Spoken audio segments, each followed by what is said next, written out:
Okay, you ready? Wait, stop. I started. Okay.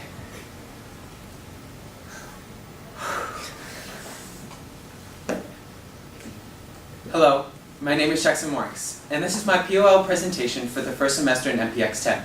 Within this presentation, I hope to convey to you some of my learning, my connections to the learner profile, and how I've ultimately became a better MPX student. When thinking of a story to accompany my presentation, many different stories came to mind. But the one that I chose is about a boy going through a journey of self-discovery. This is of course the movie of Coco by Disney Pixar. Within this story, there's a kid named Miguel who has a love and passion for music. In fact, he loves music so much, that's what he wants to pursue in life. But there's one problem though. His family hates music. In fact, they hate music so much that they won't allow Miguel to play within or outside their home. He doesn't let himself be affected by this though. Instead, he keeps a positive mindset and goes up into the attic to continue to practice. This is because there was safety and discrepancy in it. He watched the famous Ernesto de la Cruz play his guitar and practiced along with him. I also had to keep a positive mindset for the fishing lure project. For this project, we had to make a fishing lure, and I chose to make a popper fly to try to catch a papillo. A popper fly is a custom-made foam head lure, but this turned out to be much more challenging for me, especially since I was not well versed in the fishing world. From multiple times throughout the making process of this lure, the line would break, snap, fall off, and it would take me a lot of time to fix these. Oftentimes, where people were on their third lure, I was still on my first, and I got really angry and discouraged. But I managed to keep a positive mindset and push forward, and I ended up making 2 lures that I liked. I learned how to look around, calm myself down, and go forward in a steady motion.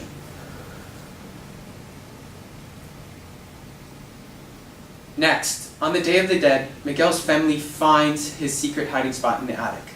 They are furious at him and bring out all his music-related stuff out into the street and start breaking it. More specifically, they break his guitar. At this moment, his family was not being socially aware to what he wanted or how he was feeling. They were not being empathetic to him. They didn't care if Miguel wanted to be a musician or if he cared about those items. All they wanted him to be was a shoemaker. Sadly, I also did the same thing as Miguel's family during the pencil box project. During this project, we had to make a pencil box for a certain teacher. We chose to make it for Mrs. Boncalis. For this pencil box project, when we first made it, there were obvious flaws with it.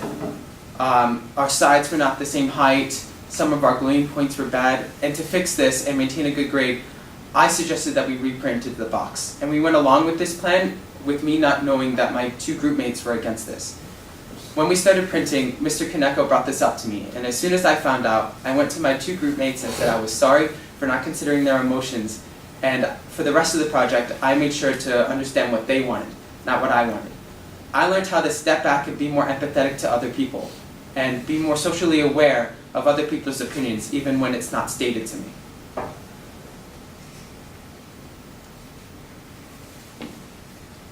Angry at his family, Miguel runs off into the Day of the Dead festival. He's determined to play at the talent show. But there's one problem though. He doesn't have a guitar.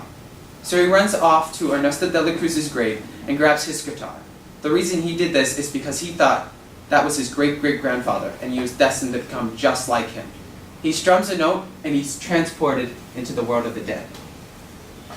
There, he finds his family, who urge him to go back into the world of the living, but he refuses. He self-assesses his situation and realizes he's only at the beginning of his journey. If he goes back now, he won't be allowed to be a musician, and will just go back to being a shoemaker. He runs off into the city and finds a man named Hector. For the Zoo Banner project, I also had to be self-assess and monitor my own progress and communicate that with other people. This was because, instead of just making the zoo banner, we had to connect ours to 2 other groups. This required us to set parameters and meet up together to make sure that we were following those standards and that we can really talk it out and self-assess our progress together. Sometimes this was hard for me because I would get so wrapped up in my own poster that I'd forget about the parameters. This means I would have to come in more and talk with people and really understand what they're doing so I can apply it to mine. In this situation, I was able to really self-assess my work and really communicate well with others to understand what they wanted to do, and so we can communicate together.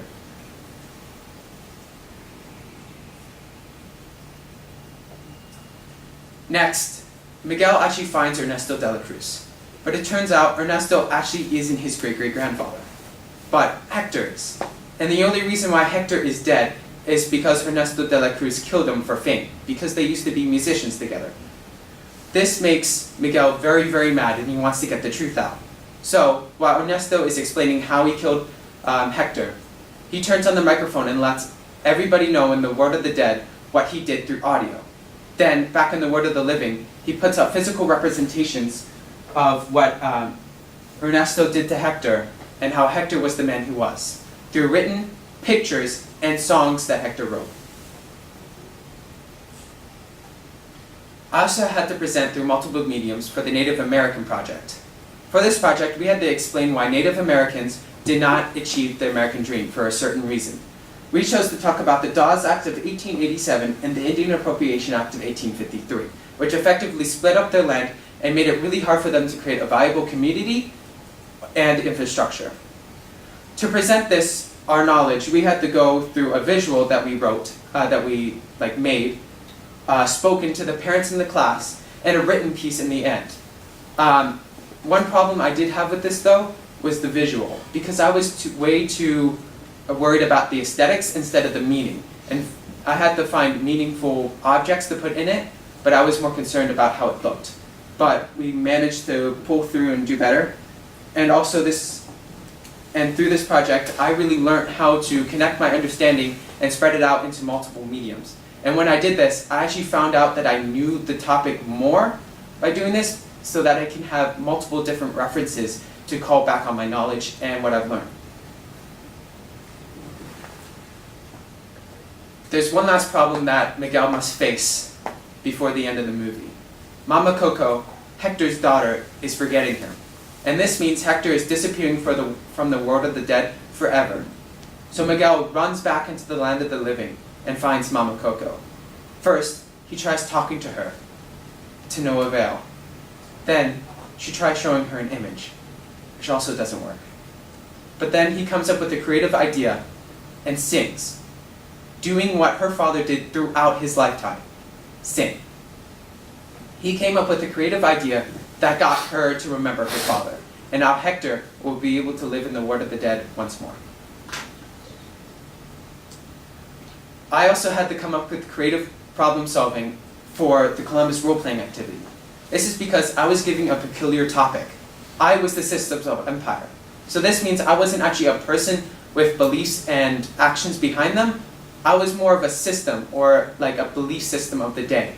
People would learn from me, or it's like the setup power. This means I had to come up with creative defenses to really go against these people with backgrounds. So I came up with problems or like attacks like, oh, Columbus is insane, and I referred to his diary. And then I also proved how Spain actually didn't own really any slaves at this time. And in the end of the activity, I actually was not voted to be the cause of the atrocities done unto the natives. Thank you so much for listening to my presentation. I hope you see how I've become a better MPX student. There is a reason why I stayed in MPX throughout 9th and 10th grade year. This is because it really helps you become a better person and prepares you for the future. It allows you to really connect with people and really work on your skills as a person and as an innovator. Thank you.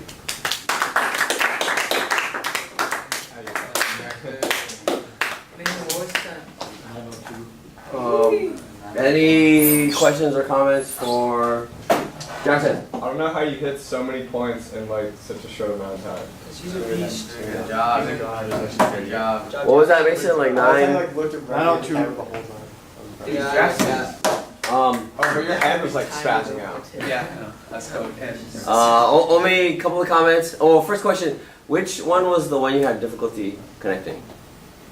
Which profile? So it was the fourth one talking about presenting through multiple mediums. Okay.